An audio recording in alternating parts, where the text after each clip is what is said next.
अस्सलाम वालेकुम नाज़रीन, इमरान याकूब खान साहब और फैसल चौधरी साहब के साथ मैं हूं Samina Pasha. Program view point में आपको खुशामदीद कहती हूं। आज एक दफ़ा फिर इमरान खान साहब ने अपनी रैली मनसूख कर दी, मुलतवी कर दी और अब ऐलान ये किया गया है कि कल ये रैली फिर से निकाली जाएगी और इसके लिए अब बाकायदा इजाज़त भी ले ली गई है, जो कि उन्हें अभी तक तो मिल भी चुकी है। अब ये रैली जो मनसूख हुई, आज फिर हमने ऐसे ही मनाजिर देखे, पुलिस का जमा होना, फोर्सेस का जमा होना और उसके बाद ये फिर से खदशा कि खुदा न खास्ता बुध वाली सूरत हाल बनेगी, जिसके बाद इमरान खान साहब ने रैली मनसूख कर दी या मुलतवी कर दी। क्या ये उनका एक दानिशमंदाना फैसला था? क्योंकि जैसे ही उन्होंने ये अनाउंसमेंट की तो उसके बाद ये ताने भी उन्हें मिलना शुरू हो गए कि उन्होंने बुज़दिली का मुजाहरा किया है और वो सामने निकल कर नहीं आ सके। तो ये दानिशमंदी है या बुज़दिली है, इस पर भी बात होगी। ये भी बात करेंगे कि क्या पाकिस्तान तहरीक इंसाफ को सोचे समझे मंसूबे के तहत इंतखाबी मुहिम से रोका जा रहा है और इसका क्या फ़ायदा होगा या क्या नुकसान होगा, इसके ऊपर भी बात करेंगे। साथ ही साथ बात करेंगे कि अब इलेक्शन तो बिल्कुल करीब है, तो ऐसे में PMLN क्या सोच रही है, उनकी क्या स्ट्रैटेजी है। क्या मियाँ नवाज शरीफ साहब के बगैर ही इलेक्शन मुहिम चलाई जाएगी या मियाँ साहब भी वापस आ सकते हैं चंद दिनों में? क्योंकि मियाँ साहब ने भी इंदिया दिया है कि 2 हफ्तों से 2 माह के अंदर वो किसी भी वक्त मुल्क वापस आ सकते हैं। तो क्या वजह है कि उनके हवाले से जो कानूनी मामलात हैं उसमें किसी किस्म की तेज़ी या पेशरफ्त नज़र नहीं आ रही। इसके हवाले से भी आज के प्रोग्राम में गुफ्तगू करेंगे और जो ओवरऑल एक पॉलिटिकल सिनेरियो चल रहा है उस पर भी बात होगी। आप सबको खुशामदीद कहते हैं। और इमरान साहब, ये जो पहला आज मेरा सवाल है आपसे वो रैली से मुताल्लिक, ये दानिशमंदी थी या बुज़दिली थी? बिस्मिल्लाहिर्रहमानिर्रहीम। समीना, कोई जो मर्जी के, लेकिन मैं ज़ाती तौर पे समझता हूँ कि इंतहाई दानिशमंदी थी। ये सिर्फ दानिशमंदी नहीं थी, इसमें क्या बुज़दिली है? आप लोगों के बच्चे मरवा दें तो वो बहादुरी है? देखिए, हमने कल भी ये डिस्कस किया था और हम सब इस बात पे मुत्तफिक थे, मैं भी, चोइस साहब भी, हिलाली साहब भी, इवन आप भी, कि एक दिन से अगर रैली एक दिन मुलतवी करने से, एक दिन के लिए पोस्टपोन करने से को मामला जो है सुलझ जाता है तो उसमें क्या अर्ज है। और आज देखिए, पंजाब हुकूमत ने भी, निगरान हुकूमत ने उन्हें इजाज़त दे दी है। अब ये कल निकालें, शौक से निकालें, बल्कि रोज़ निकालें। अब इलेक्शन है, इलेक्शन के दिनों में तो रैलियाँ निकलती हैं। इंतहाबी मुहिम चलनी कैसे, ऐसे ही चलनी है। लिहाजा मैं समझता हूँ कि इमरान खान साहब ने ये जो मुलतवी की, मैं तो समझता हूँ कि उन्होंने बहुत अच्छा किया, बड़ा दानिशमंदी का फ़ैसला था। और सियासत या कोई भी मैदान हो, देखें उसमें स्ट्रेटजी बनाते वक्त अगर आपको 2 कदम कभी पीछे भी होना पड़े तो उसका ये मकसद नहीं होता या उसका ये मतलब होता है कि जी आप हार गए हैं। बाज़ औक़ात आप 2 कदम पीछे होके 4 कदम आगे की छलांग लगा लेते हैं। तो मेरे ख्याल में तो ये एक अच्छा। लेकिन मरियम नवाज साहिबा, इससे पहले जब वो रैली निकालने का ऐलान किया तो सब कहने लगे कि वो इंतशार फैला रहे हैं, वो फितना फसाद फैलाने चाहते हैं, वो खून खराबा चाहते हैं। जब उन्होंने रैली मुलतवी करने का ऐलान किया तो वो कहने लगी ये बुज़दिल है, ये बाहर नहीं निकल सका। तो बेसिकली ऐसा लग रहा था कि वो निकले या ना निकले, दोनों सूरतों में उनको जीने नहीं दे। नहीं, बात ये कि ये पहली दफ़ा तो नहीं हुआ। हमारे यहाँ अलमिया ये है कि तमाम सियासतदान, फिर मैं ये बात कहूँगा, तमाम, मरियम नवाज साहबा को आप देख लें, आप शाह महमूद कुरैशी साहब को देख लें, इमरान खान साहब को देख लें, कौन इस समाम में नंगा नहीं है, कौन इस तरह के नहीं है कि ये यहाँ पे शर्त है।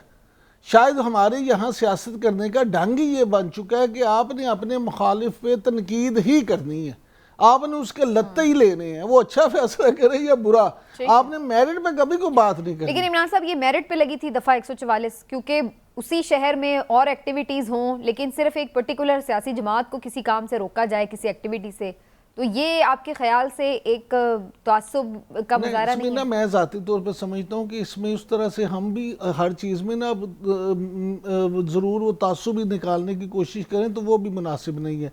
अगर PSL का मैच था और 42 किलोमीटर लंबी लाहौर में मैराथन थी तो इसमें क्या फ़र्क पड़ा कि अगर एक दिन हो गया। इसमें अब हम भी वही मरियम नवाज वाली पॉलिसी अपनाएंगे अगर हम कहेंगे कि नहीं ये तो जानबूझ के सिर्फ एक के लिए थे, भी जो आपने आज करना था वो कल कर लें, इसमें तासुब। और कल आपके ख्याल से सब अमनो-अमान से हो जाएगा? कल कोई रुकावट नहीं डलेगी? मुझे नहीं लगता, क्योंकि कल के लिए उन्हें इजाज़त भी मिल गई। और रुकावट क्यों डले, नहीं डलनी चाहिए।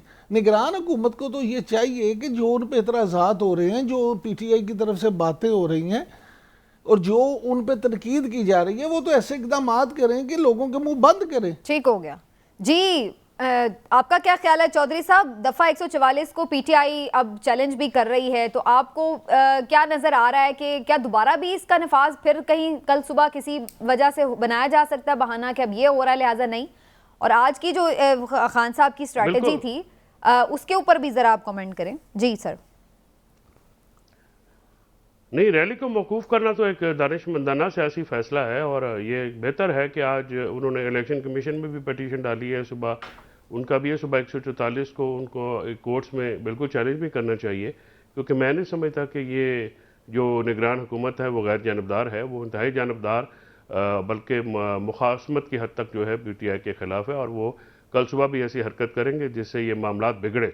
अच्छा। तो बेहतर है कि दारूं का जो कोर्ट्स है या इलेक्शन कमीशन है उसकी इन्वॉल्वमेंट इसमें हो जाए, ताकि ये जो पीटीआई की अपनी कैंपेन है उसको जो है वो जारी सारी रहना चाहिए। देखिए प्रैक्टिकली तो अगर जो निगरान हुकूमत ने पीटीआई को तो बैन कर दिया है पॉलिटिकल एक्टिविटीज़ से और उनको जो है रोक दिया गया है, वो किसी किस्म के सियासी मामलात में उनको जानबूझ के जो है वो चाहे वो पर्चों की सूरत में किए जाए या वफा जो उनको और धौंस और धांधली के साथ जैसा 144 का निफाज करके फिर मतलब एक इंतहाई मैं समझता हूँ कि इसका लफ्ज़ मुझे मुनासिब नहीं मिल रहा है, शेमलेसली उन्होंने जो है एक दिन उनको रोका और फिर ये सारा काम हुआ, फिर अगले दिन जाके कोर्ट में बयान दे दिया।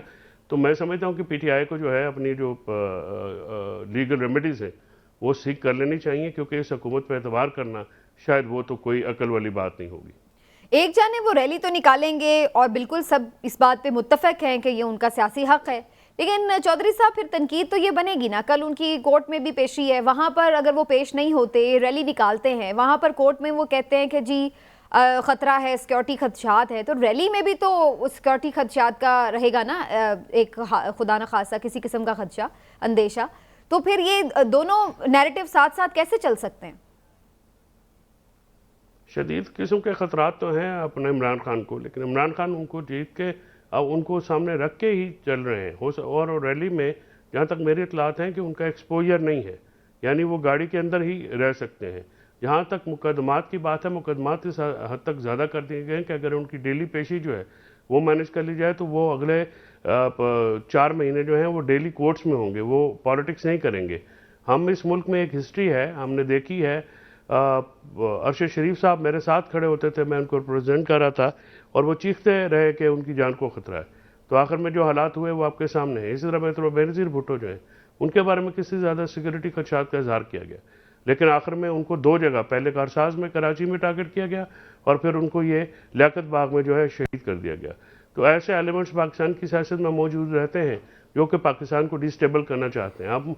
आप खुद देखिए कि अगर आपने इमरान खान साहब की जो जान को लाक खतरात हैं और जिस तरह से वफाकी हुकूमत के कुछ वज़रा जो हैं वो हाथ धो के उनके पीछे पड़े रहते हैं, तो क्या वो अदालत में जो है अपना मौक़िफ़ पेश नहीं कर सकते? और उन पर जो अटैक करने वाला मुलज़म है नवीद, उसको अगर वीडियो लिंक की सहूलत मैसर आ सकती है, आज़म स्वाति साहब का रिमांड जो है वो भी वीडियो लिंक के ज़रिए जो है उनकी हाजिर की गई है, तो इमरान खान साहब को वीडियो लिंक पे हाजिर देने से अगर उनकी जान को लाहक खतरात जो हैं वो उनकी सेफ्टी या उनकी की जा सकती है तो कर देने चाहिए। उसमें कोई ऐसी हारिज नहीं, बरसियां मनाने से बेहतर है कि आप हिफाजती इक़दाम कर लें और जो है राइट टू लाइफ को प्रोटेक्ट करते हुए।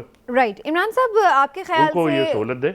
चौधरी साहब की इस हद तक तो इस बात में वजन नज़र आ रहा है कि अगर वो सिक्योरिटी थ्रेट है और हम पहले तसलसल से कुछ वाक़यात देख भी चुके हैं, तो इसमें क्या हर्ज है? अब जिस नौयत के मुकदमात हैं इमरान खान साहब पर, वो भी कोई ऐसे नहीं हैं कि जिनकी वजह से हम ये कहें कि जी वो पेश हुए बगैर गुजारा नहीं है। तो अगर वीडियो लिंक पे हाज़िरी हो, मैं इसलिए ये बात कह रही हूँ कि जिस नौयत के हैं कि कुछ तो बहुत ही अजीबोगरीब मुकदमात भी हैं उनके ऊपर, जहाँ पे वो मौके पे मौजूद भी नहीं है और इस तरह की उनके ऊपर, तो ये आपके ख्याल से इसको क्यों एड्रेस नहीं किया जा रहा, इस सिक्योरिटी वाले मामले को? इसमें देखिए बात ये है कि कल जैसे चौधरी साहब ने कहा कि कल उनके मुताबिक, फैसल चौधरी साहब के मुताबिक शायद इमरान खान साहब सिर्फ गाड़ी में ही रहेंगे, बाहर नहीं आएंगे, वेव नहीं करेंगे, लोगों से बात नहीं करेंगे, खिताब नहीं करेंगे, गाड़ी में ही बैठ के करेंगे।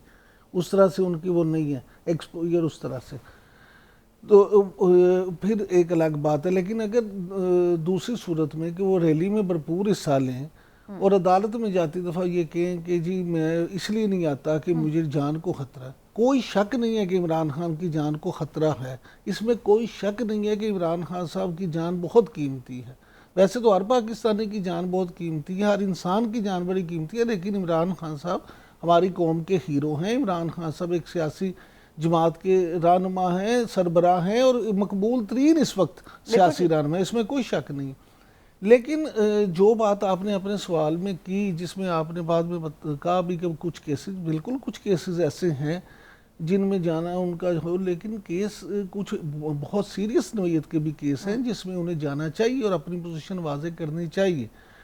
अब जहाँ तक जान का ख़तरा है और जो इस ने बात की वीडियो लिंक के ज़रिए से, तो देखें कानून की नज़र में सब बराबर होते हैं। हमने तो यही पढ़ा सुना है कि कानून जो है वो उसकी आंख पे इसीलिए पट्टी बांधी होती है कि वो सबको एक नज़र से देखे। अब अगर दूसरे लोगों को इजाज़त मिल सकती है तो इमरान खान को भी मिलनी चाहिए, लेकिन क्या जज साहिबान हैं जो वो अब ये मुझे नहीं पता, ये चॉइस साहब बेहतर बता सकते हैं कि किस केस में, किस नवीयत पे, किस स्टेज पे उसकी इजाज़त दी जा सकती है। ये कानूनी तौर पे, क्योंकि मैं को माहिर कानून नहीं हूँ, लेकिन अगर सबको मिले तो उनको भी मिलनी चाहिए। फवाद चौधरी साहब, सीनियर रहनुमा पाकिस्तान तहरीक इंसाफ, हमारे साथ इस वक्त लाइन पर, उनसे भी ज़रा गुफ्तगू करते हैं। चौधरी साहब बहुत शुक्रिया आपका, आपने वक्त दिया, आज काफ़ी दिनों बाद वैसे दिया हमें, लेकिन शुक्रिया फिर भी। चौधरी साहब, ये जो आज रैली मनसूख की गई इमरान खान साहब की तरफ से और कल अब अनाउंसमेंट है कि आप लोग निकालेंगे, तो आपकी एक्सपेक्टेशन क्या है? कल भी क्या कोई रखना डालने की कोशिश हो सकती है, और अगर हो सकती है तो किस किस्म की? पिछले बार भी इन्होंने यही किया था। इन्होंने पहले जो है वो रैली की इजाजत दे दी 8 तारीख को, और उसके बाद इन्होंने रूट तय कर लिया, हर चीज जो है वो तय कर लिया। और जब सुबह इन्होंने दोपहर पहले पुलिस वाले भेजे जिन्होंने सब लोगों के ऊपर तशद्दुद किया, और उस तशद्दुद के बाद इन्होंने 144 इम्पोज की। तो ये सारे काम तो इन्होंने पहले भी किए हैं, तो देखते हैं, हम तैयार हैं इंशाल्लाह। लेकिन असल तो ये है कि सुबह हाई कोर्ट में भी इंशाल्लाह ये केस जाएगा, और हाई कोर्ट से हम ये बात पूछना चाहते हैं कि आप हमें बताइए कि एक ही शहर में 2-3 डिफरेंट कवानीन चल रहे हैं, तो उसका कोई हमें हिसाब किताब तो दें कि क्या है क्या नहीं है। और अगर एक पार्टी अपना वर्कर कन्वेंशन कर रही है, उसको कोई नहीं पूछ रहा, दूसरी पार्टी के लिए रैली निकालने पे पाबंदी है। एक तरफ जो है वो मैराथन हो रही है, सबको अपना चीजें हो रही हैं, और यहाँ पे दूसरी तरफ जो है उनको कुछ भी इजाजत नहीं है। तो आखिर ये चलेगा कैसे? बिल्कुल ठीक। अच्छा चौधरी साहब, अभी मैं आपका ट्वीट भी देख रही थी जो मरियम नवाज साहिबा के हवाले से आपने किया। नैब ने जो तोशा खाना ने जो रिकॉर्ड पब्लिक किया है, और उसमें आप कह रहे हैं कि नैब पेशी करवाए, मरियम नवाज साहिबा को बुलाए और उनसे पूछे, तो ये क्या आप उनसे पूछवाना चाह रहे हैं? किस केस में आपको लगता है कि उनको पूछताछ होनी चाहिए उनसे? ये देखे ना, उन्होंने नैब तोशा खाना में हम सबको जो नोटिस देके बुलाया हुआ है, शाह महमूद कुरैशी साहब को, मुझे और खान साहब को, बेगम साहिबा को आके तोशा खाने के ऊपर। तो ये मरियम नवाज, हम लोग तो सारे सरकारी हैसियत में थे, ये मरियम नवाज जो है इसने किस हैसियत में जो है वहां से ये घड़ी 2 करोड़ रुपए की घड़ी 10 लाख रुपए में ले ली है? तो हमें तो जवाब देना चाहिए 100%। और लेकिन मरियम नवाज को भी बुला के पूछे। और जिस औरत ने पाइनएप्पल के डब्बे, पाइनएप्पल के जूस नहीं छोड़े, उसने क्या क्या किया होगा? कालीन जिन्होंने आज आप रिकॉर्ड, मेरा ख्याल आज आपके पास इतना टाइम नहीं होगा कि आप लोग, अभी 9 बजे ही वो पब्लिक हुई है जी। हाँ, पब्लिक हुई है, लेकिन आप उसमें जरा लिस्ट तो देखें जो इन्होंने वहाँ पे किया है, और किस कदर इन्होंने लूट मार मचाई है तोशा खाना की। और अब तो उन्हें कल तो एक तो उन्हें माफी मांगनी चाहिए इमरान खान से और बेगम साहिबा से, जिस किस्म की उन्होंने 1 साल से जो इन्होंने जो है वो तोशा खाना लगाई हुई थी। और आप आज जिस तरीके से ये एक्सपोज हुए हैं, खुद जरदारी फैमिली, ये नवाज शरीफ फैमिली, गिलानी फैमिली, ये जिस तरीके से एक्सपोज हुए हैं और जो इन्होंने चीजें वहां से निकाली हैं, आप आदमी हैरान हो जाता है कि घटिया पने की कोई इंतहा ही नहीं है। बिल्कुल ठीक। लेकिन चौधरी साहब, अब आगे का अब प्लान क्या है पीटीआई का? अगर मजीद इसी तरह इमरान खान साहब को अभी अदालतों में भी पेश होना है, सिक्योरिटी के मसाइल अपनी जगह हैं, कैंपेन कैसे चलेगी, गिरफ्तारी का भी खदशा है, तो ये क्या आप लोगों की स्ट्रैटेजी अब क्या है? इससे सबसे कैसे टैकल करना है? तो ये तो टैकल करना तो हमारा तो जाहिर है कि हम तो इलेक्शन से आते हैं, नेशनल इलेक्शन से आते हैं, और इन इलेक्शन में वाहिद जो एक अब सूरत हाल है वो यही है कि आप इलेक्शन की तरफ बढ़े। अगर सूबाई इलेक्शंस को हिंडर किया जाता, रोका जाता, तो जाहिर है फिर ये आइन की धज्जियां उड़ाने के मुतरादिफ होगा और आइन बाकी नहीं रहेगा। अगर ये नहीं करा सकते तो फिर हमें रेस्टोरेशन ऑफ कॉन्स्टिट्यूशन की पूरी मुहिम चलानी पड़ेगी। तो यही वाहिद तरीका है जिसके जरिए हम आगे बढ़ें। गिरफ्तारी का खदशा है आज भी, क्योंकि आज ये बहुत खबर चल रही है कि खान साहब को गिरफ्तार किया जा सकता है। अब तो हर रोज ही चल रही होती है वैसे। हाँ, ये तो अब मेरा ख्याल है इस खबर से तो बोर ही हो गए आप लोग। अच्छा, करना हुआ तो कर लें कल। अच्छा चौधरी साहब, ये फरमाइएगा कि बाज़ लोगों का ये ख्याल है, सियासी तज्ज़ियाकारों का, कि अगर जिस तरह से अभी यहाँ पंजाब में और केपी में तो निगरान हुकूमत है, लेकिन मरकज़ में इनकी हुकूमत है PDM की, तो ये भी हो सकता है कि अगर कहीं पे कोई बात हो और इलेक्शन इकट्ठे हो जाएं तो PTI इस बात के लिए तैयार हो सकती है कि इलेक्शन कुछ देर आगे कर दिए जाएं, लेकिन पूरे मुल्क में एक ही वक्त पे इलेक्शन हो। क्या ऐसी बात है कोई? मैम, इसके लिए कॉन्स्टिट्यूशनल अमेंडमेंट दरकार होगी और इसके ऊपर अगर वफाकी हुकूमत आमादगी जाहिर करे और वो बैठ के इलेक्शन के फ्रेमवर्क पे बातचीत करे तो सोचा जा सकता है, लेकिन इसके लिए कंसेंसस दरकार है, इत्तेफाक़ी राय दरकार है और फिर एक कॉन्स्टिट्यूशनल अमेंडमेंट के बगैर ये मुमकिन नहीं होगा। ठीक है चौधरी साहब, बहुत बहुत शुक्रिया आपका, आपने वक्त दिया। तो चौधरी साहब की गुफ्तगू आपने नाज़रीन मुलाहिज़ा की। खाना का भी उनसे भी मैंने सवाल किया, कुछ चीज़ें जो सामने आ चुकी हैं उनके हवाले से ज़रूर डिस्कशन करते हैं प्रोग्राम में। एक छोटा सा ब्रेक लेते हैं, ब्रेक से वापस आएंगे तो बात करेंगे तोशा खाना के हवाले से, क्या कुछ उसमें निकला है, किसने कितना उसमें से तहाइफ लिए और कितने पैसे अदा किए। ब्रेक के बाद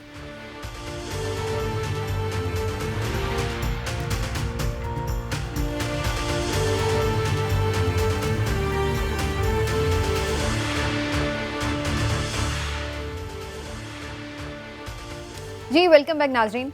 और वैसे तो अभी जैसे मैंने बताया कि तोशा खाना का रिकॉर्ड पब्लिक किया गया, किसने कितने तहाइफ लिए उस पर भी डिटेल में बात करते हैं, लेकिन मीनवाइल हमें सीनियर तज्ज़ियाकार नज़ीर लगारी साहब ने ज्वाइन किया है, मारूफ कॉलम निगार भी हैं, आप सब उन्हें जानते हैं। उनसे भी आज की जो पॉलिटिकल एक्टिविटीज़ हैं उसके हवाले से भी बात करेंगे और ज़ाहिर है जो तोशा खाना का मामला है उस पर भी उनका कमेंट लूँगी। लेकिन पहले ज़रा जो बात हो रही थी ब्रेक पर जाने से पहले उनका ज़रूर कमेंट में शामिल करूँगी। नज़ीर लगारी साहब, आपका बहुत शुक्रिया।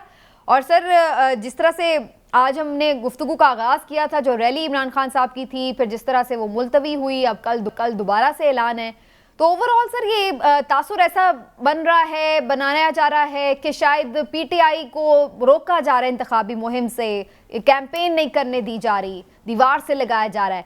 तो कोई आपको भी इससे ऐसा ही तासुर मिलता है या वाकई ये इंतज़ामिया के कुछ मामला थे, अब वो सेटल हो गए हैं, कल वो आराम से अपनी रैली निकाल सकेंगे? मेरा ख्याल ये है कि हर वो चीज़ जिसके बारे में ये समझा जाए कि उनको दीवार से लगाया जा रहा है, दरअसल वो पाकिस्तान को दीवार से खुद लगाते हैं। ये इमरान खान साहब का अपना एक इशू है या एजेंडा है जिसके तहत उन्होंने पिछले 10-11 महीने से पाकिस्तान को as a state, as a मुमलिकत, एज ए रियासत दीवार से लगा रखा है। एकदम अब उन्होंने अपने 133-134 अरकान असम्बली के जो है वो इन ब्लॉक इस्तीफे दे दिए। फिर उसके बाद अचानक उन्होंने रैली का ऐलान कर दिया। फिर उन्होंने रियासत के अहम इदारों पर बराह रास्त हमले शुरू कर दिए। फिर उन्होंने मुहब्बे वतन गैर मुहब्बे वतन का सवाल उठा दिया कि जी यानी 3 स्टार जनरल तक पहुंचने वालों में भी गैर मुहब्बे वतन हो सकते हैं, यानी ये उनका बड़ा बेसिक क्वेश्चन था। और जो टॉप की बिल्कुल टॉप के 6 जो जाकर लीडिंग में जो जाकर बनते थे, लीडरशिप में मिलिट्री की, आर्मी की, उनमें सवाल था कि जनाब को ऐसा ना हो कि कोई गैर मुहब्बे वतन आ जाए। और फिर इन्होंने मीडिया में लोगों के साथ बैठकर कहा कि पर्टिकुलरली इनको तो आना ही नहीं चाहिए। तो इस तरह से उन्होंने जो एक बयानिया बनाया है ये उनके बारे में। फिर उसके बाद सियासी जमातों के बारे में मैंने बात ही नहीं करनी है, मेरा कोई ताल्लुक नहीं है, मैं इनसे बात ही नहीं करूंगा, ये सारे चोर हैं, ये डाकू हैं, मैं इनके साथ बात नहीं करूंगा। फिर अपनी हुकूमतें होते हुए तोड़ दी असम्बली और ये कि हम इलेक्शन डिमांड कर रहे हैं। अच्छा, ये सारी सूरत हाल है ये जानते हुए कि 5 साल के लिए जब भी इलेक्शन होंगे और होने जब भी इलेक्शन की जरूरत पेश आएगी तो आपको 2 चीजें लाजमन करनी है। एक तो आपके पास इंतखाबी फहरिस्तें अपडेट होनी चाहिए और दूसरा आपके पास हल्का बंदियां अपडेट होनी चाहिए। ये दोनों चीजें नहीं हैं, फिर भी पंजाब असम्बली के इलेक्शन की डेट का ऐलान कर दिया गया और वो हो रही है। और जब भी ये तासुर इनकी तरफ से हो या हुकूमत की तरफ से हो या इशारतन किनायतन इनकी तरफ जाता हो कि ये दीवार से लगाए जा रहे हैं, दरअसल उस वक्त ये पाकिस्तान को, स्टेट को, मुमलिकत को, रियासत को और मुखालिफ फरीकैन को सबको दीवार से लगा रहे होते हैं। ये इनका एक तरीक़ाकार है और बड़े आर्ग दिमाग इस पर काम कर रहे हैं। ऐसा नहीं है कि ये ऐसे ही हो रहा है, ये जो इनके साथ बैठकर काम कर रहे हैं वो कोई मंझे हुए दिमाग हैं जो इनको आगे लेकर बढ़ रहे हैं। अच्छा, अभी भी आप समझते हैं कि कुछ दिमाग इनके साथ मौजूद हैं और जो कोई सहूलतकारी इनकी हो रही है? कौन हो सकता है आपका क्या ख्याल होता है कि जी मैं अर्ज कर रहा हूँ, आपका क्या ख्याल होता है कि इस्टेब्लिशमेंट जो होती है वो चंद अफराद के या चंद मनसबदारों का नाम होता है? और देखिए मैं एक बात और कहता हूँ, 19वीं सदी में एक ग्रेट गेम शुरू हुआ था और अफगानिस्तान में 2 और बड़ी तवील मुद्दत की जंगें लड़ी गई, बरतानिया ने लड़ी। फिर उसके बाद 20वीं सदी में ग्रेट गेम हुआ और हमने 80 की, 90 की और 2000 की और 2000 के अगले डिकेड की, ये सारी जंगें हमारे सामने होती रही हैं। पिछले अगस्त में जो है वो अफगानिस्तान में अमेरिका गया है, लेकिन गया नहीं है, ग्रेट गेम अब शुरू हुआ है और इसमें किरदार मुतय्यन हो रहे हैं और उसके नफ़े और नुकसान के बारे में तय किया जा रहा है। सऊदी अरब और ईरान को एक साथ कर दिया गया है और उनको एक करीब लाया गया है जो कि एक बहुत तवील अरसे से एक दूसरे से बहुत दूर थे। अब आपकी अपनी जरूरत क्या है? आपको एक नेशनल स्टेट के तौर पर अपने आप को इमर्ज करना है और इमर्ज करना होगा कि ऐसा नहीं है कि आप ख्वाबों में, ख्यालों में आप एक कोई रियासत हैं तो आपको माना जाए, वरना आप नहीं हैं। तो अब इस रियासत के वजूद का, जो इंडस वैली की ये रियासत है, जो पाकिस्तान है, जो गिलगित बल्तिस्तान से जीवनी और तुफ्तान तक है, ये एक इकाई के तौर पर इसको तारीखी वहदत के तौर पर मानना होगा और इसके जो पाकिस्तान के जो सूबे हैं उनकी अपनी हैसियत को मानना होगा, पाकिस्तान में जो कौमें रहती हैं उनकी हैसियत को मानना होगा। सर, लेकिन आज के अगर इशू पे हम आ जाएं तो सर बात तो इस वक्त ये हो रही है, कोई उनके असम्बलियां तोड़ने से इख्तिलाफ करे या इनकार करे, आईनी हक था, टूट गई, ऐलान हो गया। अब आगे थोड़ा सा आ जाते हैं ना कि चीज़ ये है कि इंतखाबी मुहिम चलाना तमाम सियासी जमातों का एक आईनी हक है और उनको आईनी हक देता है। अब वो अगर इंतखाबी मुहिम चला रहे हैं या उनके रैली नहीं निकलने दी जाती, दफ़ा 144 नाफिज हो जाती है, तो ये सब चीज़ें, आप खुद एक जमहूरियत पसंद हैं, कॉलम निगार भी हमेशा आपकी आवाज़, तो क्या आप समझते हैं कि ये दुरुस्त है? उनके साथ भी जो हो रहा है वो भी दुरुस्त है? नहीं, मैं इस बात को कभी भी दुरुस्त नहीं समझता हूँ। अगर आपने डेट का ऐलान कर दिया है कि इंतखाबात हो रहे हैं तो फिर तमाम लोगों को यकसां मौके होने चाहिए इंतखाबी मुहिम में हिस्सा लेने के, इसमें मुझे कोई दूसरी राय नहीं है। ठीक। और ये जो कुछ बयानिया बनाया गया है, जो जिस तरह का ये माहौल बनाया गया है, माहौल भी इस तरह का नहीं है।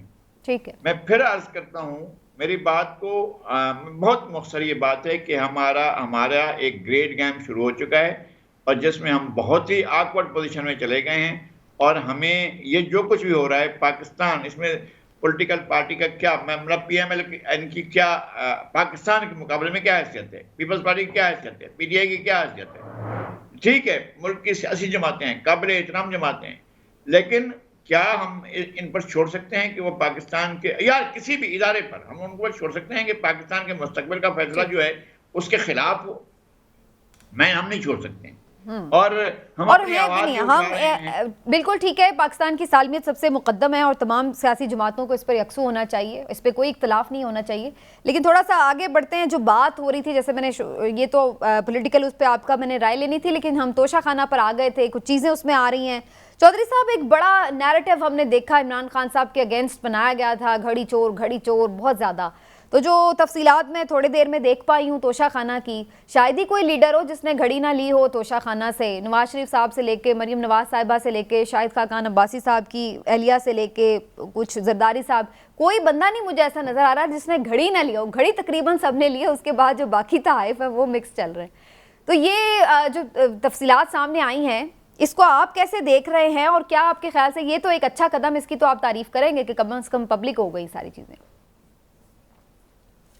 नहीं, इसको 1947 से पब्लिक होना चाहिए। जो पाकिस्तान इंफॉर्मेशन कमीशन ने अबू ज़र सलमान न्याजी बहुत एक कोनामश्क वकील हैं, ये उनकी पटिशन पे ये फैसला हुआ था, ये उनकी तरफ से ये कहा गया और इसको 2002 से स्टार्ट करना मैं समझता हूँ ये गलत बात है। इसको 1947 से जारी होना चाहिए। कौन कहाँ तक तोशाखाना से क्या क्या लेके गया है, वो पब्लिक होनी चाहिए। और इस मामले के ऊपर एक हर्जा सराई और झूठी मुहिम इमरान खान और उनकी फैमिली के बारे में ख़ास तौर पे जिन मीडिया चैनल्स ने चलाई, जिन सहाफ़ियों ने चलाई और जिन सियासतदानों ने चलाई, उनको माफ़ी मांगनी चाहिए। ये इखलाकी तकाजा है, ये सियासी तकाजा है। और हर सर बंदे ने लिस्ट खासकर जारी वो होने से ये तो नहीं लोग- साबित हो गया कि इमरान खान साहब के खिलाफ झूठी मुहिम थी, उनके भी सामने आई हैं चीजें तो उन्होंने भी ली हैं, ये कैसे साबित हो गया? इसलिए साबित नहीं, ये साबित हो इसलिए हो गया है कि जब आपने खुद ना सरकारी एहलकार होते हुए मरियम नवाज ने किस हैसियत में, या शाहिद खाकान अब्बासी के बच्चों ने किस हैसियत में, नवाज शरीफ के बच्चों ने किस हैसियत में तोशाखाने से चीज़ें खरीदी, ये कानून नहीं है। आपको कानून का इल्म होना चाहिए। मैं आपको अर्ज़ कर देता हूँ, कानून के मुताबिक ये जो तोशाखाने के मामलात होते हैं, इसकी जो फीस दी जाती है, जो इसके पैसे अप्रेजल इसको जो कहा जाता है, जिसकी कीमत लगाई जाती है, वो सिर्फ वो शख्स दे सकता है जिसके ये तहफ़ हों। मरियम बीबी जो है वो पाकिस्तान में किसी पौधे पे शामिल नहीं रही, तो 2.5-3 करोड़ की घड़ी 10-15 लाख रुपए में लेना, क्या ये तो वही जुर्म है जिसका आप ढंढोरा पीट रहे थे? ख्वाजा आसिफ ने घड़ी ली है, उस सबसे ज़्यादा इस मुहिम में वो आगे पेश थे। हुसैन नवाज ने रोलेक्स घड़ी ली है, नवाज शरीफ ने गाड़ी ली है बुलेट प्रूफ, उन्होंने जरदारी साहब ने गाड़ियाँ ली हैं और तोहफ़ अलहदा हैं। किसने क्या नहीं किया है? तो फिर अगर एक सारे ये काम कर रहे हैं तो फिर सबके खिलाफ ये कैंपेन या केसेस क्यों रजिस्टर नहीं हुए? या तो सबको एक ही चीज से करे ना जी, या फिर अपना इमरान साहब, आपको भी लगता है कि ये जो बयानिया इमरान खान साहब के खिलाफ तोशाखाना का बनाया गया था, ये दम तोड़ जाएगा, ये जो लिस्ट सामने आई है? समीना, ये पीटीआई की तरफ से ये लिस्ट आने के बाद एक बयानिया नया बनाया जा रहा है। बात ऐसे नहीं है। चौधरी साहब ने जो बात की कि सबके साथ एक सा होना चाहिए, बिल्कुल 100% ऐसे होना चाहिए। इमरान खान साहब के खिलाफ जो तोशाखाना का केस है वो ये नहीं है कि उन्होंने ये लिया और क्यों लिया। असल केस ये है कि उन्होंने लेके उसको डिक्लेयर नहीं किया।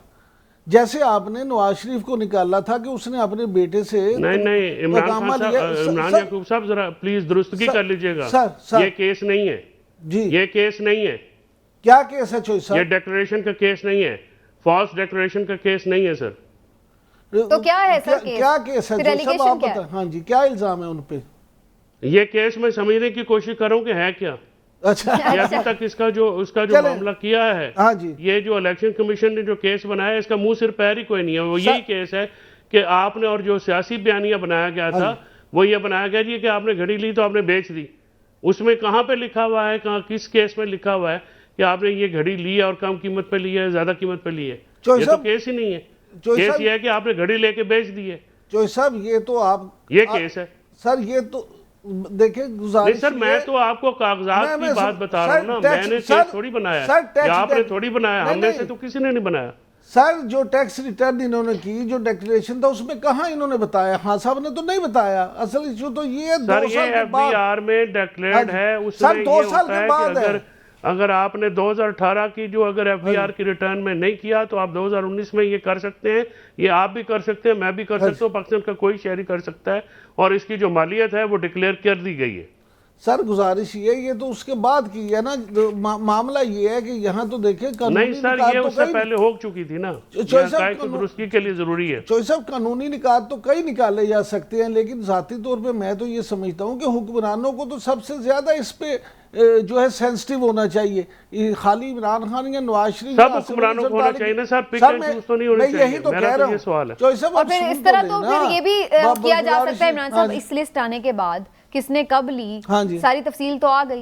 अब उन तमाम रहनुमाओं के आप उस वक्त के टैक्स के रिटर्न्स और एफबीआर के वो निकलवा लें, तफसीलात तो पता चल जाएगा कि किसने खरीदी थी चीजें, तो क्या वाकई उन्होंने भी डिक्लेयर की हुई हैं एफबीआर में कि नहीं। और ये भी देखना पड़ेगा कि उन्होंने जो है अपनी एफबीआर की रिटर्न जमा भी करवाई थी। मैं वही तो कह रही हूं, ये भी है। अब ये तराजू के पलड़े तो बराबर करने हैं ना। लेकिन समीना, बात ये है कि देखिए, हमारे यहाँ जो ये है ना कल्चर के जी, जो जिसके साथ हम खड़े हैं वो ठीक है, जिसके साथ हम नहीं वो गलत है। ये मैं कहता हूँ, चौधरी साहब ने बात जो की है, उनका मुतालबा फैसल चौधरी साहब का बिल्कुल ठीक है। आप 1947 से लिस्ट निकाल लें, और जिन लोगों ने किया है, आप देखिए, आप वैसे तो इस्लामी जमहूरिया होने का दावेदार हैं, और यहाँ जब आप मिलते हैं तो शाहाना के ताइफ आप ठीक है। सस्ते दामों ले जाते हैं और फिर आप वो तो बताते फिर भी नहीं, कानून था डिक्लेयर ना भी नहीं कि भाई करते। कानून में 15% हाँ जी। या नहीं 20% तो का है, तो फवाद वो चौधरी लिहाज साहब जो से अब तो खैर उन्होंने सुनिए, कानून चेंज कर दिया है। फवाद चौधरी साहब जो पाइनएप्पल जूस की बात कर रहे थे तो वो भी तो कानून ही था। नहीं, उसमें वहाँ- ये है कि 10,000 से कम हाँ की जो जी। मालियत की चीज है उसकी आपको पेमेंट की जरूरत नहीं है, आप वो बिल्कुल free of ऐसे। cost ले 30,000 जा सकते हैं।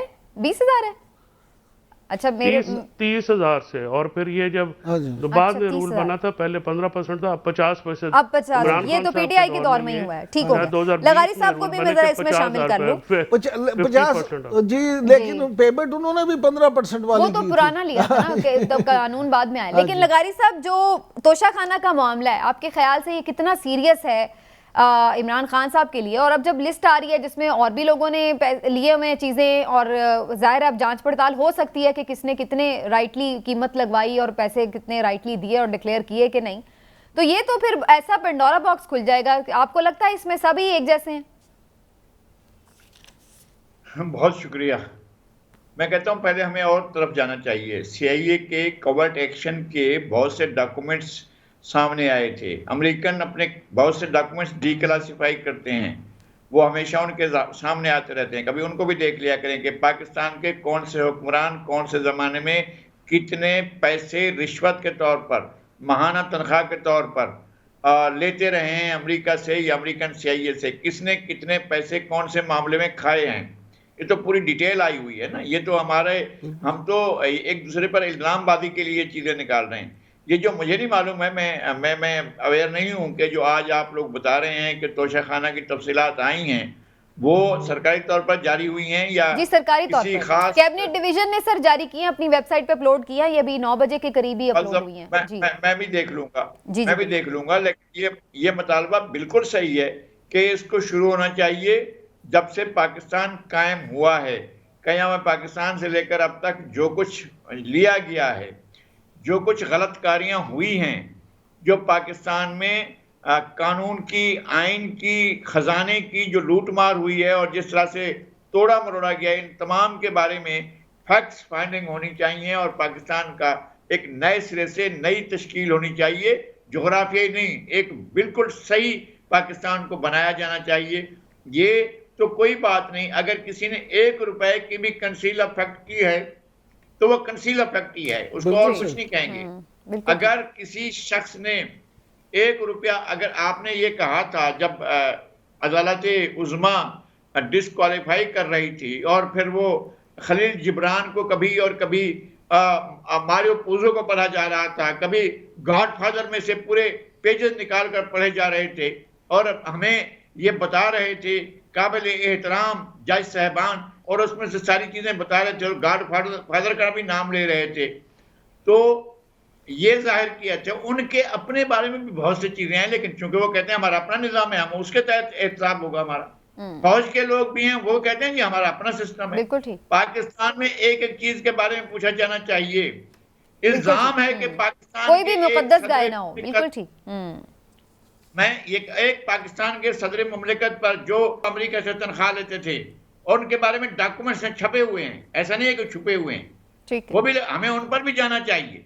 बिल्कुल और हमें उन पर भी जाना चाहिए कि नवाज शरीफ साहब अगर अब वो लेटर जाहिर ना करने पर डिस्क्वालीफाई हुए हैं कि जी एक लेटर जिसमें आप एक कंपनी के, दुबई की एक कंपनी के मुलाजिम थे और उससे आपका 10,000 रियाल माहाना आपका मुशाहरा, आपकी तनख्वाह तय हुई थी और आपने वो जाहिर नहीं की, आप डिस्क्वालीफाई हैं। और वो जो पनामा वाला मामला था उसमें से कोई चीज मनी ट्रेल अब तक सामने नहीं आई है। डिस्क्वालिफिकेशन हुई है उनकी इकामा के ऊपर कि आप इकामा भी लिया था आपने और अब तनख्वाह जो है आपने जाहिर नहीं की थी। उनका कहना यह था कि मैंने तनख्वाह कभी ली नहीं, मेरे बेटे की कंपनी है। तो उसके बावजूद वो डिस्क्वालीफाई तो हो गए, साथ में उनको ऊपर बड़े बड़े चलिए ये बता दें सर, मुझे ब्रेक की तरफ भी जाना है, लेकिन मैं नवाज शरीफ साहब का आपने जिक्र छेड़ ही दिया है, तो जरा ये तो बताएं आपका क्या ख्याल है, नवाज शरीफ साहब कब तक वापस आ जाएंगे और क्यों अभी तक क्यों नहीं आ रहे? अब तो उनकी अपनी हुकूमत है शहबाज शरीफ साहब की और काफ़ी चीज़ें ऐसा लग रहा है कि उन लोगों के हक में बेहतर हुई हैं, तो अब उनको वापस नहीं आना चाहिए? इलेक्शन कैंपेन लीड करें आके।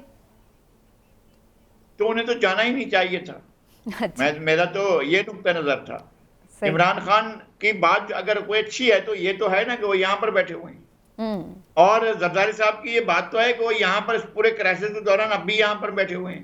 तो इमरान अपना जनाब नवाज शरीफ साहब को, अच्छा लेकिन नवाज शरीफ साहब को बाहर किसने भेजा? ये सारे के सारे ये सर्टिफिकेट किसने बनाए कि इनके प्लेटलेट्स गिर रहे हैं? कौन काबीना के इजलास में रो पड़ा था? इमरान खान साहब तो बता चुके हैं सब कुछ। किसने रो रो कर कहा था कि ओहो इसकी जान को खतरा है? और किसने रिपोर्ट बनाई थी? डॉक्टर यास्मीन राशिद ने, डॉक्टर फैसल ने अपना वापस कब आएंगे आपके ख्याल से लगारी साहब? अब तो कैंपेन लीड करने का वक्त है। नहीं, मैं कह रहा हूँ शौकत खानम ने रिपोर्ट बनाई थी ना, डॉक्टर फैसल ने बनाई थी ना, फेडरल बोर्ड ने बनाई थी कि बीमार है। वो सब कुछ खत्म हो गया या नहीं हो गया है? उन्होंने नहीं बनाई थी भाईजान, ये सर्विसेज हॉस्पिटल की रिपोर्ट। अच्छा, मैं डॉक्टर फैसल तो वहां पे गए थे ना, डॉक्टर फैसल वहां गए थे उसको चेक करने, उसको तो रिपोर्ट पढ़ी थी ना उन्होंने, जो उनको रिपोर्ट दी गई थी वो उन्होंने पढ़ी। बोर्ड में थे, वो बोर्ड में थे। डॉक्टर यास्मीन राशिद भी बोर्ड नहीं, हजूर बोर्ड में नहीं थे ना सर, वो सर्विसेज हॉस्पिटल उन्होंने गो हेड उन्होंने दिया था। डॉक्टर फैसल ने और डॉक्टर यास्मीन राशिद ने गो हेड दिया था और आंसू बहाए थे शीरी मजारी ने। उसके बाद वो गए हैं। तो मैं कहता हूं कि वो भेजने के लिए रास्ता किसने बात करते हैं इमरान खान साहब। मुझे तो यह भी मालूम है, शायद आपको पता ना हो, मुझे तो यह भी मालूम है कि डील क्या हुई थी, डील में क्या क्या चीजें तय हुई थी। अब वो डील खत्म हुई है कि नहीं हुई सर, ये तो बता दें। डील खत्म हुई है कि नहीं हुई? अब डील से वापस आना है कि नहीं? अब तो नई डीलें हो गई हैं। डील तो हवा में उड़ गई है। डील तो हवा में उड़ गई है। मैं अर्ज ये कर रहा हूं कि अगर आपको चीजों को साफ करना है तो पहले दिन से शुरू करें और चीजों को साफ करें। आप ट्रुथ एंड रिकंसिलिएशन आपकी मर्जी है, करें ना करें, क्योंकि कोई लगता नहीं है जिसके कंधे पर हाथ होता है आली मर्तबा वाशिंगटन का, वो जो है हवा में उड़ रहा होता है और पाकिस्तान की एस्टेब्लिशमेंट भी उसके साथ चल रही होती है, चाहे उसकी मर्जी हो ना हो, वो साथ ही चल रही होती है। ठीक हो गया। तो ये है सूरत हाल। मैं कहता हूं कि अभी पाकिस्तान के बारे में मेरे खदशात बहुत ही खतरनाक मुझे लग रहे हैं। पाकिस्तान, अल्लाह पाकिस्तान को सलामत रखे और हमेशा। बिल्कुल। चलिए लगारी साहब, हमें ब्रेक की तरफ भी जाना है। आज आपने हमारे साथ वक्त दिया, आपको बहुत शुक्रिया। इंशाल्लाह दोबारा भी आपको देंगे प्रोग्राम के लिए। एक ब्रेक लेते हैं नाज़रीन, ब्रेक से वापस आते हैं, कुछ पाकिस्तान की इकॉनमी की भी खबर लेंगे। स्टाफ लेवल मुआहदा होने में ही नहीं आ रहा, हर वक्त सुन सुन के थक गए हैं, लेकिन मुआहदा नहीं हो रहा। कुछ उम्र निकल गया अवाम का, मुआहदा नहीं हुआ। ब्रेक के बाद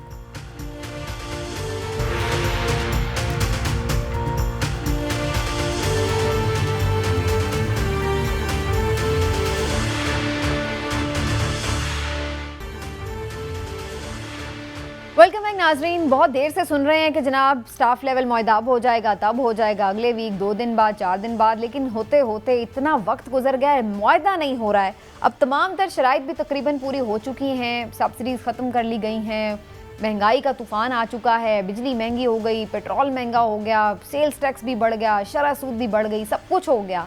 नहीं हुआ तो मुआहदा नहीं हुआ। इसकी क्या वजह है जानना बड़ा ज़रूरी है। और हमारे साथ ख़ास तौर पर इस सेगमेंट में बात करने के लिए मौजूद हैं डॉक्टर खाकान नजीब साहब, जो कि एक्सपर्ट हैं मईशत के, और ख़ास तौर पर IMF से मुतल्लिक जो मामलात हैं उनमें उनको खासी दस्तरस हासिल है। तो डॉक्टर साहब की बात से ही शुरू करेंगे। डॉक्टर साहब, यही सवाल है मेरा, सब कुछ कर लिया है, शर्तें सारी पूरी हो गई, अब तक क्यों नहीं हुआ ये मुआहदा? Samina, thank you for having me on GNN। देखिए, एक तो सबसे बड़ी बात यह है कि हमने और IMF में एक ट्रस्ट का एक गैप है, और ये गैप इसलिए है कि पिछले 14-18 माह में हमने IMF के साथ जब भी कोई मुआहदा किया है तो उससे कई दफ़ा इनहराफ किया है, चाहे वो पेट्रोलियम प्राइसेस की कीमतें हों, चाहे वो बजट की प्रेजेंटेशन हो, चाहे वो रुपए को डॉलर के साथ पेग्ड रखना हो, चाहे वो इन्फ्लेशन को कंट्रोल करने के लिए मॉनेटरी टाइटनिंग उतनी ना करना हो। कई चीज़ों पे हमने इनहराफ किया। एक तो उससे ट्रस्ट डेफिसिट बना, दूसरी ये कि जो एडजस्टमेंट्स यानी कि तब्दीलियां जो करनी पड़ी, चाहे वो कीमतों में हो, चाहे वो मॉनेटरी यानी कि शरह सूद को बढ़ाना हो, वो इतनी ज़्यादा थी कि हुकूमत को ऑब्वियसली टाइम लगा। ये अनपॉपुलर फैसले हैं, ये पॉलिटिकली टॉक्सिक फैसले हैं, इसमें कोई शक की गुंजाइश नहीं है, और हम बहुत बड़ा था।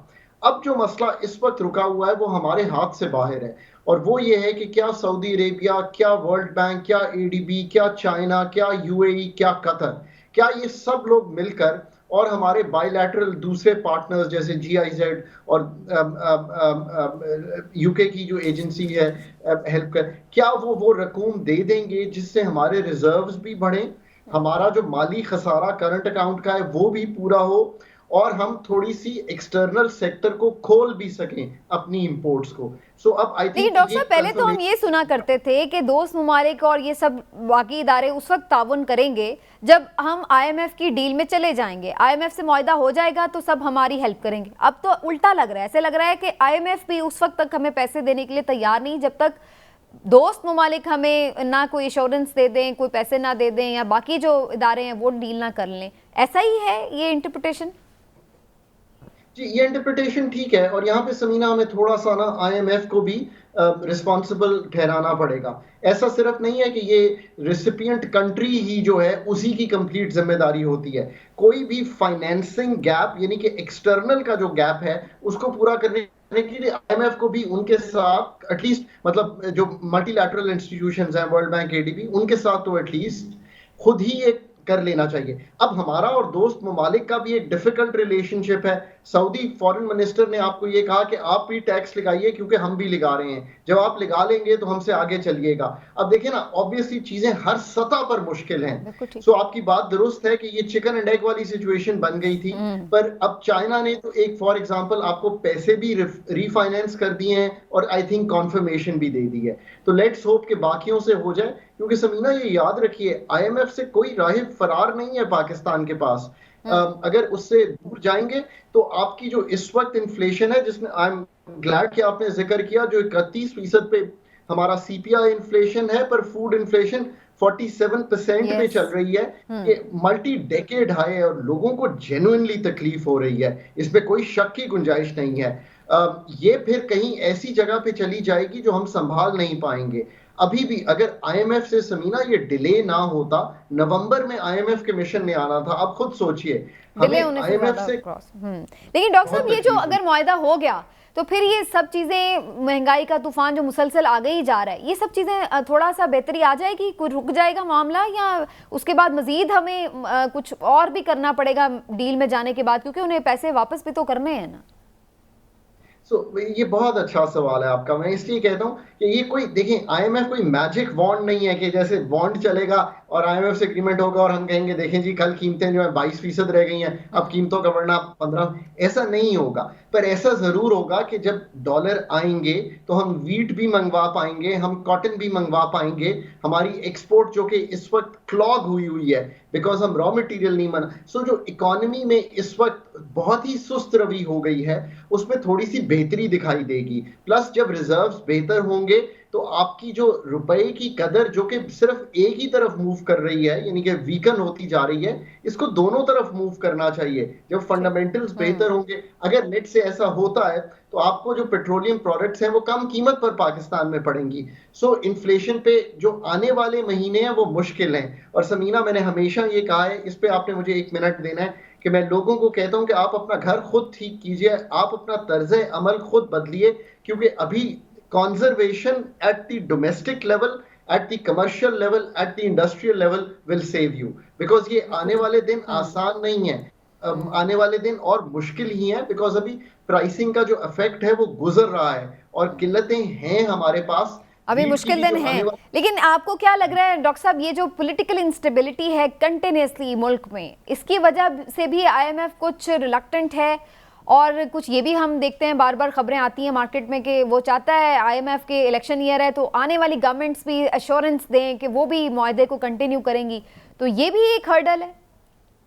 एब्सोल्युटली। देखें, पॉलिटिकल इंस्टेबिलिटी, या जो मैं अब कहता हूं कि पाकिस्तान में जितनी पॉलिटिकल पार्टीज हैं, and because I have had the privilege of working with all 3 major political parties and I remain engaged with them, इनको तीनों को एक चार्टर ऑफ सर्टेनिटी तो तय कर लेना चाहिए। देखिए, ये मैच्योर लोग हैं और इसमें एस्टैब्लिशमेंट का भी उतना ही हाथ है, जुडिशरी का भी उतना ही हाथ है, बिकॉज ये सभी पाकिस्तान की पॉलिसी फॉर्मेशन कर रहे हैं इस वक्त। इनको एक charter of certainty on the date of at least elections जो है वो तय हो जाना चाहिए, ताकि ये सिग्नल जाए IMF को भी कि अब ये ट्रांजिशन इस वक्त हो रही है। सो जून तक यही गवर्नमेंट है, इन्होंने ही चलाना है। हर मसले का हल जाके इसी बहुत पे ही निकलता है कि जनाब साहब मिल बैठे हैं और आपस में कुछ मामला तय कर लें। डॉक्टर साहब थैंक यू सो मच, आप हमारे साथ प्रोग्राम में। वक्त खत्म हो गया नाज़रीन, इंशाल्लाह फिर आपसे मुलाकात होगी, अपना ख्याल रखिए।